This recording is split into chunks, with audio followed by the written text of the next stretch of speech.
Pinalungkot ni Vice President Sara Duterte kahapon Miyerkules ang pagkaantala ng konstruksyon ng Mindanao Railway Project, gayon din ang iba pang proyekto ng kanyang ama na si dating Pangulong Rodrigo Duterte. At bago natin ituloy, kung ikaw ay bago pa lang sa aking YouTube channel ay huwag kalimutan mag-subscribe at i-click na rin ang bell icon para lagi kang updated sa mga bago kong upload video. Ginawa ni Vice President Duterte ang pahayag sa isang press conference sa Butuan City nang hinga ng komento hinggil sa railway project, partikular na ang napapabalitang kanselasyon nito. Aniya, yan din ang nagpapasama sa akin dahil tumakbo ako sa plataporma ng pagpapatuloy at pagkakaisa, partikular sa programang Build Build Build ng nakaraang administrasyon ni Pangulong Duterte. At kung tutusin, hindi lang ang Mindanao Railway ang hindi naaangkop ng gobyerno ng Pilipinas. May iba pang project na ganyan hanggang ngayon, kaya masakit, I'm dismayed kasi malaking tulong sana yon, hindi lang sa Mindanao, pati lahat ng project sa buong bansa. Samantala, sa bagong update ng nasabing railway project sa Mindanao, sinabi ng Mindanao Development Authority, MINDA, magpapatuloy ang Mindanao Railway Project, na itinatakwil ang mga haka-haka ng pagkansela. Sa isang press briefing, nilinaw ni Kalihim Leo Tereso Magno na ang proyekto ay sumusulong, na nagpapatunay ng malakas na interes ng mga private entities sa pakikipagtulungan sa gobyerno. May 3 hanggang 4 na pribadong individual at kumpanya ang agresibong nagpapakita ng interes sa pakikipagtulungan sa master plan ng MRP, Mindanao Railway Project, sabi ni Magno.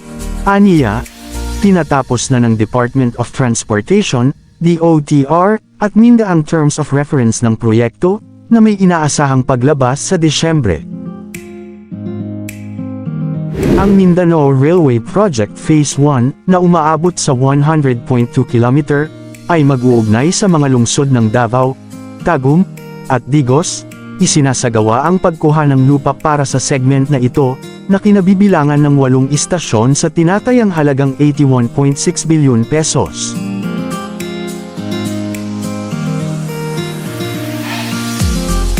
Ang railway ay naglalayong makapaglingkod sa 122,000 pasahero araw-araw, na binabawasan ang oras ng paglalakbay mula Tagum City hanggang Digos City mula sa 3 oras hanggang 1 oras.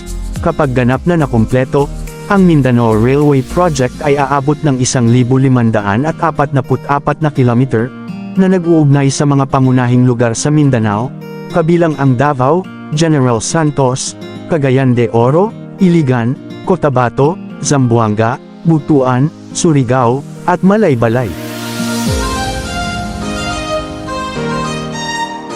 Kinilala ni Magno ang pangangailangang i-update ang disenyo ng proyekto, dahil luma na ang mga elemento ng orihinal na plano, maliban na lang kung may mga bagong pagbabago.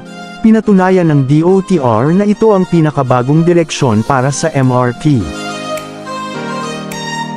Ang MRP ay nananatiling isang flagship infrastructure project na naglalayong pahusayin ang koneksyon at palakasin ang paglago ng ekonomiya sa Mindanao. Ang unang yugto ng Mindanao Railway Project, na tinatayang nagkakahalaga ng 81.6 bilyon pesos, ay dapat na magsisimula sa 2022, ngunit noong 2023, inanunsyo ng gobyerno na tumitingin ito ng mga bagong opsyon sa pagpopondo para sa proyekto pagkatapos mag-back out mula sa negosasyon sa pautang sa China. Sinabi ng Department of Transportation, DOTR, na tinitingnan nito ang sarili nating pondo ng gobyerno, ODA loan, at Public-Private Partnership, PPP, scheme para pondohan ang proyekto. Samantala, target ng Department of Transportation, DOTR, na buksan ang bidding para sa Davao International Airport sa unang kalahati ng susunod na taon habang pinapalaki nito ang mga regional gateway para palakasin ang koneksyon sa labas ng Metro Manila. Sinabi ni Transportation Secretary Jamie Bautista sa mga mamamahayag noong nakaraang linggo na mag-iimbita sila ng mga interesadong proponent pagkatapos makumplito ang Terms of Reference, o ang set ng mga deliverable na inaasahang matutugunan ng mga bidder.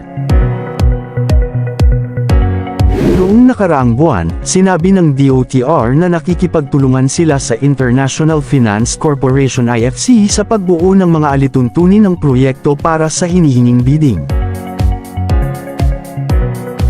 Sinabi ni Bautista na ang pakikipagtulungan sa IFC ay magbubuo ng pinakamahusay na paraan upang mai-rehabilitate, mapalawak, mapatakbo at mapanatili ang Davao International Airport, kilala rin bilang Francisco Bangoy, Davao International Airport. Ang gateway na ito ay ang ikatlong pinakaabalang airport sa bansa pagkatapos ng Ninoy Aquino International Airport at Mactan Cebu International Airport. Ang gobyerno ay nagbubuhos ng mga pamumuhunan sa mga regional gateway upang mapabuti ang koneksyon sa loob ng bansa at upang magbigay ng iba't ibang akses sa mga internasyonal na destinasyon. Bukod sa Davao, tinitingnan ng DOTR ang pagpapaunlad ng mga paliparan sa Busuanga, Bacolod, Bicol at General Santos, at iba pa. Noong nakaraang buwan, iginawad ng DOTR ang 12.75 billion pesos na kontrata ng Lagindingan International Airport sa Aboitiz Group. Inaasahan din na ang parehong kumpanya ay makakatanggap ng 4.53 billion pesos Bohol Panglao International Airport bago matapos ang buwan. Tatlo pang airport development contract para sa susunod na taon. Nais ng DOTR na igawad ang mga kontrata para sa pagpapaunlad ng mga paliparan ng Iloilo, Puerto Princesa at Kalibo. Ang 20.85 billion pesos, Iloilo Project at 10.24 billion pesos Puerto Princesa contract ay iminungkahi ng Villar-led Prime Asset Ventures Incorporated. Ang 3.62 billion pesos, Kalibo International Airport Project ay unsolicited proposal ng Mega 7 Construction Corporation, isang kumpanyang pag-aari ng advertising firm na Digichive Philippines Corporation, merchandise company na Dominion Intertrade Corporation.